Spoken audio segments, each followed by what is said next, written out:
एक भक्त प्रवर कालिदास जी हुए हैं जो इसी कोटि के महापुरुष थे।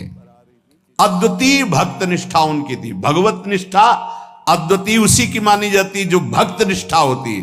भक्त निष्ठा वाला भगवान निष्ठ जरूर होगा और भगवान निष्ठा वाला भक्त निष्ठ जरूर होगा।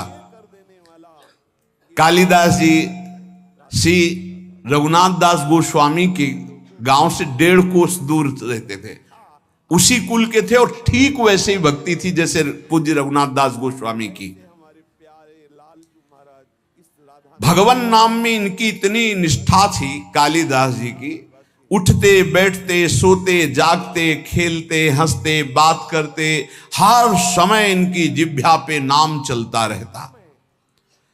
अगर ये कुछ बोलते तो पहले नाम बोलते फिर चर्चा करते। देखो प्रायः सत्संग में कहा है कि अगर आप नाम जापक उपासक हो तो चिंता मत करो, पर आपको जब बात करनी तो पहले धीरे से बोलो राधा, फिर बात करो, बीच में फिर बोलो राधा, फिर जब बात का विश्राम करो राधा। अगर इतनी सावधानी रखोगे तो पूरी बात जो आपने की वो भजन हो जाएगा आपका।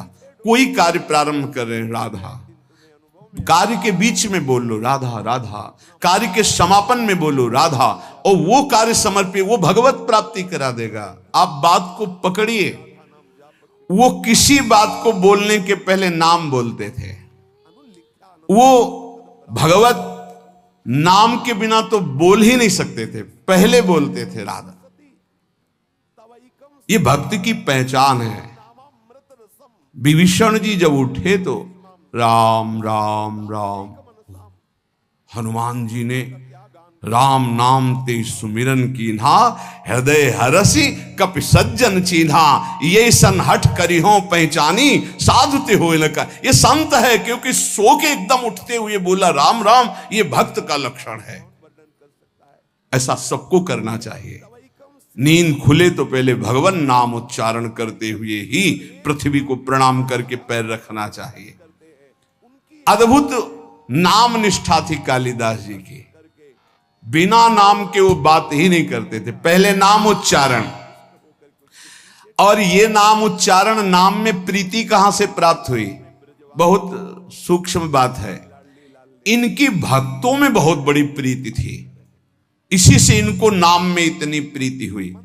अब आजकल कोई बिरला ही ऐसा होता है जिसको किसी भक्त की प्रशंसा सुन के ईर्ष्या ना होती हो, जबकि हमारी भक्ति का स्वरूप यह है कि किसी को सुने कि वो नाम जप कर रहा है, उसका बड़ा यश हो रहा है, वो ऐसा है, तो हमारे अंदर लालसा होनी चाहिए कि इनकी चरण रज माथे पे लगाएं, कभी इनका जूठन मिल जाए, कभी इनका चरणामृत मिल जाए। ये भक्तों की बात थी। हमारे अंदर क्या होता है, अहम प्रधान होता है, तो लगता है क्या है, इतना हुआ क्या हुआ, वो उससे मात्सर्य और ईर्ष्या प्रकट हो जाती है। ये भगवत विरोधी वार्ता है। अंदर ये बात नहीं आनी चाहिए। जहां वो सुनते कि अमुक जगह भक्त बहुत नाम जापक हैं, तो बहुत धनी थे, पर साधारण वेश में छुप करके जाते कि बिल्कुल ऐसे दीन गरीब बन करके, और उनकी सेवा करते। भक्तों को अच्छे अच्छे पदार्थ खिलाने में उन्हें परमानंद का अनुभव प्राप्त होता।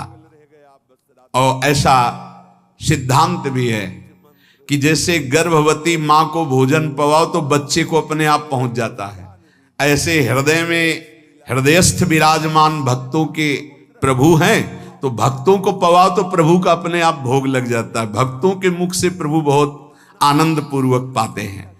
भक्तों को जब श्रद्धा पूर्वक सुस्वाद प्रसाद पवाया जाता है तो उसके स्वाद का अनुभव स्वयं भगवान श्री कृष्ण करते हैं। भक्तों को जब पवाया जाता है, भगवान को अपने भोग लगाने से इतनी प्रसन्नता नहीं होती जितना संतों के भोग लगाने से होती। इसी बात को एक भक्त ने पकड़ लिया और संतों को पवाना शुरू किया श्रद्धा से। अब उनके पास एक सीमित अर्थव्यवस्था थी। अगर संतों को पता है कि बहुत श्रद्धा पूर्वक यहां प्रसाद पवाया जाता है तो बिना बुलाए भी कृपा करके आने लगते हैं। वहां खूब संतों का आगमन होता और बनवा के पवाते। धीरे धीरे संपत्ति राधे श्याम अष्ट धातु के ठाकुर जी थे, तो ठाकुर जी की जितनी सेवा पात्र थे स्वर्ण चांदी के जो थे सब बेचकर संत को पवा दिया। ठाकुर जी से कहा कल अगर संत आए और व्यवस्था नहीं हुई तो सरकार आपको बाजार में ले जाएंगे और आपको बेच देंगे, क्योंकि संत भूखे नहीं जाएंगे, वो आप ही रह गए, हमारी संपत्ति। भगवान ने कहा कि हमारे संबंध से तो संतों को, बस आप संतों के पाने से प्रसन्न होते हैं ये मैंने सुना है, आप अपने भोग लगाने से उतना प्रसन्न नहीं होते। तो अब कल संत आएंगे, अगर उनके भोग की व्यवस्था नहीं हुई तो तैयार रहना, हम आपको बाजार में बेच देंगे। भगवान हंस दिए और कहा जो संतों की सेवा करता है उसके यहाँ ऐश्वर्य की कमी नहीं रहती। और जरा सा उनका कृपा कटाक्ष, कुल परंपरागत लक्ष्मी जी उनकी सेवा में उपस्थित हो गई। तो जो श्रद्धा पूर्वक भक्तों को सुस्वाद पदार्थ प्रसाद पवाते हैं, भगवान भक्तों की जिह्वा से पान करते हैं। भगवान को स्वयं भोग लगाने से इतनी प्रसन्नता नहीं होती जितना संत और भक्तों को पवाने से होती है। भक्तों को खिलाकर और उनका किसी भी तरह से उच्छिष्ट पाना, ये इनका स्वभाव था कालिदास जी का, इसीलिए इनके निरंतर नाम चलता था। अब जैसे कोई भक्त उच्छिष्ट देने के लिए तैयार नहीं होते, वो तो बड़े कृपा करते हैं तब उच्छिष्ट देते हैं, तो वो सावधानी रखते थे।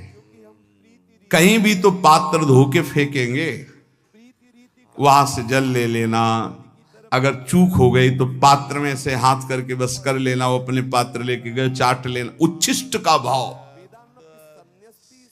निरंतर नाम जापक भक्त चरणामृत भक्त पद धूलि तो लगाते ही और उच्छिष्ट पाने के लिए भक्त सेवा करते। इनका और बड़े बड़े महापुरुषों का कथन है कि योग से, यज्ञ से, तप से, पाठ से, अध्ययन से और साधनाभ्यास से प्रेम प्रकट नहीं होता, वो प्रेम प्रकट होता ही है भक्त चरण रज, भक्त चरणामृत, भक्त उच्छिष्ट से। अब इनको पता चला कि एक झा नाम के चतुर्वर्ण के भक्त हैं जो एकांत में रहते खूब नाम जप करते हैं। पति पत्नी दोनों नाम कीर्तन करते हैं और गांव में सेवा करके एक एक रोटी जो मिलती उससे अपना, अब इनको लालच लगा।